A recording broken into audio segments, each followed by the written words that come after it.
Komisar Zuwaira Hassan ta kasance babbar jami'ar 'yan sanda mafi karfin fada a ji a duk fadin jamhuriyar Nijar, kuma yanzu haka ma dai dubban 'yan sanda ne ke karkashin ikonta, kuma tana shugabantar rukunin 'yan sanda da ke kare mata da ƙananan yara. A kowace rana ta Allah, tana nazarin rahotannin cin zarafin mata da yara a kota ina cikin jamhuriyar Nijar.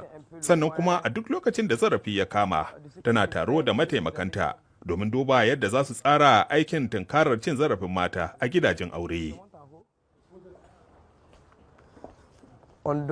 Bai kamata mu rayu haka ba, babu wani mutum da zai yarda da rashin adalci, tashin hankali rashin adalci ne. Ina son kawo ƙarshen hakan.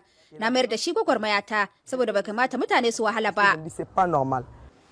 Sai dai duk matan da mazajensu ke dukansu ko ci musu zarafi ba sa samun kwanciyar hankalin gabatar da ƙara ga 'yan sanda a jamhuriyar Nijar. Amma waɗanda suke kwankwasa kofar Komisar Zuwaira na samun tarba mai kyau da tausayawa. Ni mace ce, uwa kuma 'yar uwa. Ina cikin matsayin da zan fahimci halin da mata ke ciki. Ina cikin kyakkyawan yanayi na fahimtar matsalolin da yara ke fuskanta, saboda ina rayuwa da su.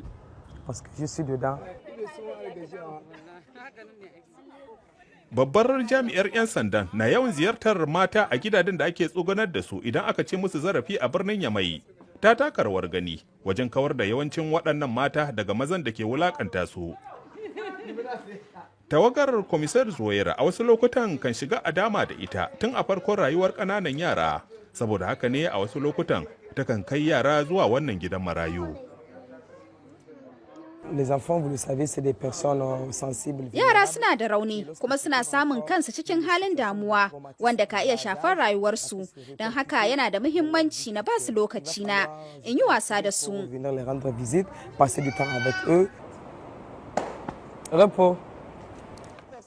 Komisar Zuwaira na la'akari da matsalolin mata da yara da ta haɗu da su a duk lokacin da zarafi ya kama. Tana yawan shiga cikin horon 'yan sanda da za su gudanar da aiki a nan gaba. Ko da lokacin da ba ta sanye da kayan sarki, yaran da Komisar Zuwaira ke kula da su na ci gaba da samun kusanci da ita. Ita ce mace ta uku a gidansu da ta yi aiki a matsayin 'yar sanda, kuma duk da fasaha da ƙwazonta, har yanzu akwai sauran aiki a gaba idan ɗaya daga cikin 'ya'yanta suka yanke shawarar bin sahunta.